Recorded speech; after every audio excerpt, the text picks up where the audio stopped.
Police आई, मुझे ना मैंने सर से उनकी बात करवाई। मैंने कहा सर आप उनसे।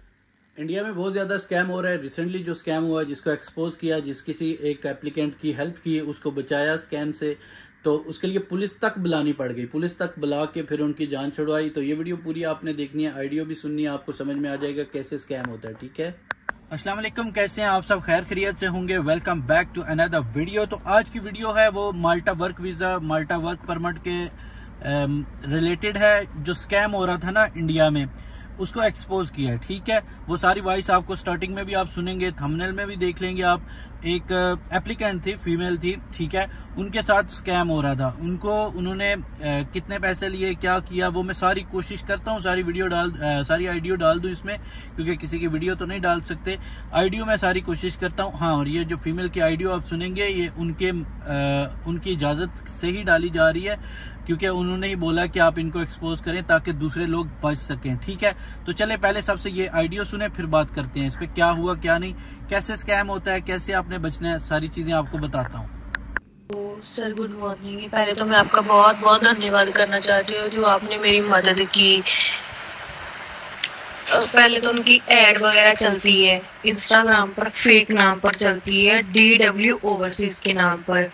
मैं यहाँ पे स्पीड थोड़ी ज़्यादा करता हूँ ताकि आप जल्दी जल्दी सुने, वीडियो लंबी ना हो जाए। ठीक है, फिर बाद में वो हमें डायरेक्ट कॉल करते हैं कि हम आपको इतने का वीज़ा लगवा देंगे। चलो पर्सन होता है जो कहते हैं कि चलो थोड़ा सा कम में ही चाहिए, कम में ही मिल जाएगा, चलो बाद में बाकी सैलरी। यहाँ पे मैं बता देता हूँ कि उन्होंने पहले लिटिल बिट ऑफर की कि हम इतने का वीज़ा दे देंगे। तो जैसे कि सभी समझते हैं यार सस्ता मिल रहा है तो हम ट्राई कर लेते हैं। ठीक है, मोरल ऑफ स्टोरी मैं थोड़ा समझा के आइडियो को थोड़ी आगे लेके जाता हूँ ताकि आपको जल्दी जल्दी समझ में आ सके।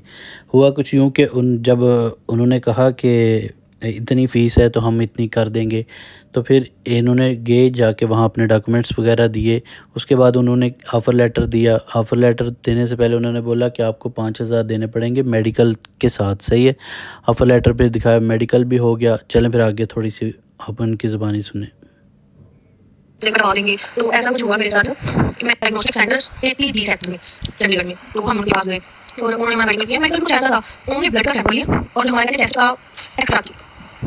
तब मेरे फादर को कुछ हुआ, शक हुआ कि उन्होंने मेडिकल में सिर्फ ब्लड का सैंपल लिया, तो समझ जाएं आप फिर क्या कर रहे थे वो। तो मेडिकल होता नहीं है। अगर मेडिकल होता तो फुल बॉडी की जांच होती है, पूरा क्या दिए वेट वगैरह चेक करते हैं, सारा कुछ होता है। पर उन्होंने ऐसा कुछ नहीं किया। मैं कहा चलो कोई बात नहीं, आगे आगे देखते हैं जी, कुछ अपनों लगा हम क्या कर लेंगे।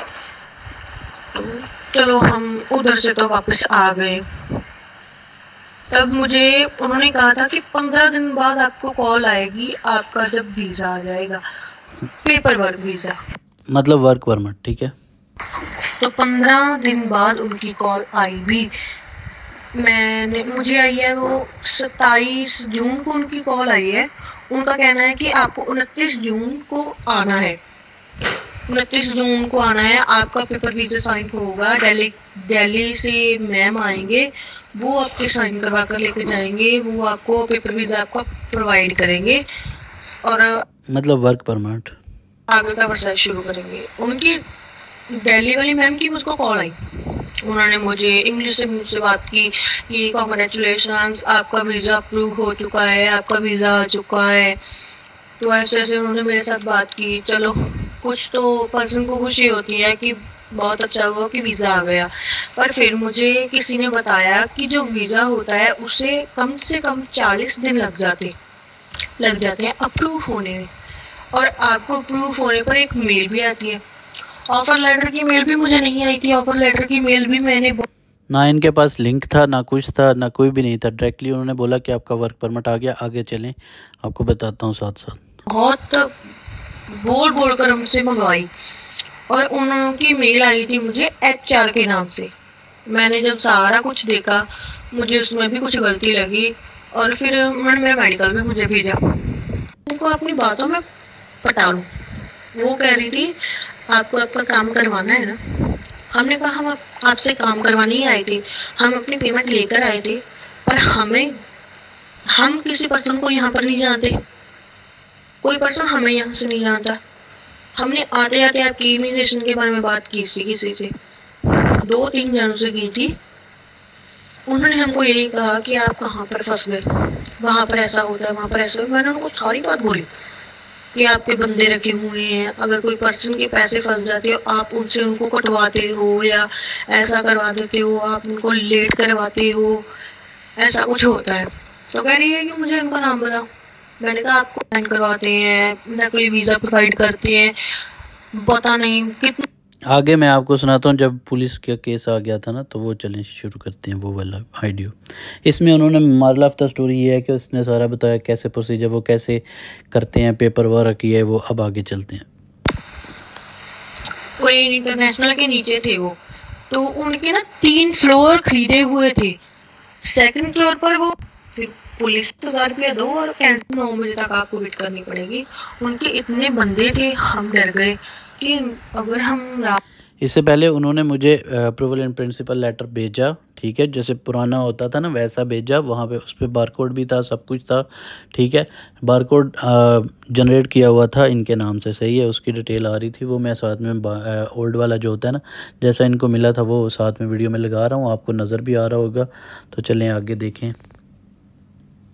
कोई यहाँ पर रहे तो हमको कोई बात कर देंगे, हमारे तो आगे पीछे भी कोई नहीं है कि हमें ढूंढता हो यहाँ पर आ जाएगा। सिर्फ मेरे मम्मा थे तो मेरी सिस्टर थी, वो भी इतना भी नहीं कर सकते थे। चलो फिर पुलिस आई, मुझे ना मैंने सर यहाँ पे उन्होंने मुझसे पहले बात की, मैंने इनको बोला अगर वो नहीं मान रहे तो आप पुलिस को कॉल कर दो। उनकी बात करवाई। मैंने कहा सर आप उनसे बात करो कि अभी मेरी बात हो रही थी उनसे ना, इन्होंने फ़ोन में मुझे बोला कि आप बात करें। मैंने उनसे बात की। वो जो लेडी थी वो सर से थोड़ा रूडली बात कर रही थी। फिर सर ने कहा कि मैं आपको ओरिजिनल भेजना हूँ, जो रियल है उसको देखो और आपके को देखो। यहाँ पे जब मैंने उसको रियल भेजा न, तो उससे पहले मेरी बात हो रही, तो जब उसको मैंने बताया, एटलीस्ट उसको भी पता होगा डेफिनेटली वो काम तो कर रहे हैं, चाहे स्कैम कर रहे हैं चाहे नहीं, तो वो समझ गई कि इस बंदे को तो सब कुछ पता है, जैसे ये कह रहा है वैसे ही होता है। तो अब इसने स्कैन, जब मैंने इसको रियल वाला भेजा तो वो स्कैन हो रहा था डिफरेंट तरीके से, ठीक है। अब वो जो उन्होंने दिया था वो हो रहा था डिफरेंट तरीके से, तो वो खुद ही फंस गई। सर ने मुझको भेजा, मैंने तभी उनको कहा, मैंने कहा इसको स्कैन करो, इसका स्कैन करे पर क्या आता है। यहाँ पे मैं थोड़ी सी स्पीड ज़्यादा करता हूँ। आइडेंटिटा मार्टा। उन्होंने स्कैन किया, उनके होश उड़ गए। उसके बाद मैंने कहा जो आपने मुझको दिया है आप उसको स्कैन करो, वो क्या आ रहा है। मैंने कहा वो छोटी सी हेडलाइन आ रही है जिसपे बस मेरा नाम आ रहा है, जिस कंपनी में काम करना जाना है और मेरे पासपोर्ट का नंबर। मैंने कहा ये होता है वीज़ा? ये वीज़ा नहीं होता। मैंने कहा इतना फ्रॉड मत बनाओ, अब तो आपके सारे प्रूफ मिल गए हैं। उसके बाद उनकी जो भी लेडी स्टाफ थी कोई नहीं आया हमारे पास, हमें एक और रूम में बिठा दिया। बाद में ले जाकर एक और रूम में बिठाया हमको, वहाँ पर बात हुई, कह रहे हैं 25,000 रुपये दे दो, हम आपकी कैंसिलेशन कर देंगे, आप आपका आधार कार्ड दे जाओ, आपको एक OTP आएगा। उनका ये मसला था मेरे अकाउंट में से पैसे निकालवाने का, क्योंकि कैंसिलेशन के लिए कोई भी प्रूफ नहीं लगता, साइन जरूर होते हैं और मेरे पासपोर्ट की एक फोटो कॉपी लगेगी, बस कैंसिलेशन हो जाती है। तो हमने कहा हम आपको आधार कार्ड नहीं देंगे और OTP नहीं देंगे। हमारे नीचे पर्सन आए हुए हैं, मुलाजिम आए, हम उनसे बात करने जाते हैं। हम नीचे गए, हमारी रखपुर आ गया आपका पासपोर्ट। अब इन्होंने बैठाई रखा उनको, मतलब बहस बहस। पुलिस आ गई, पुलिस ने आके पूरा कंट्रोल लिया। पुलिस ने उनको बोला कि आप इनको पासपोर्ट वापस करें, नहीं तो आपका ऑफिस सील कर दिया जाएगा, ठीक है। यहाँ पे बताने का मकसद ये है कि बहुत ज़्यादा स्कैम हो रहा है, तो आपने बी केयरफुल रहना है। अपना वर्क परमिट लेने से पहले हमेशा उसको वेरीफाई करें QR कोड से, या किसी से भी करवा लें जिसको आप जानते हैं, ट्रस्ट करते हैं, वो आपको प्रॉपर करके दे देंगे, ठीक हो गया।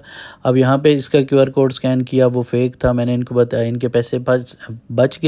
फॉर एग्ज़ाम्पल अगर ये 25,000 दे देते तो वो ज़ाया हो जाने थे, ठीक है।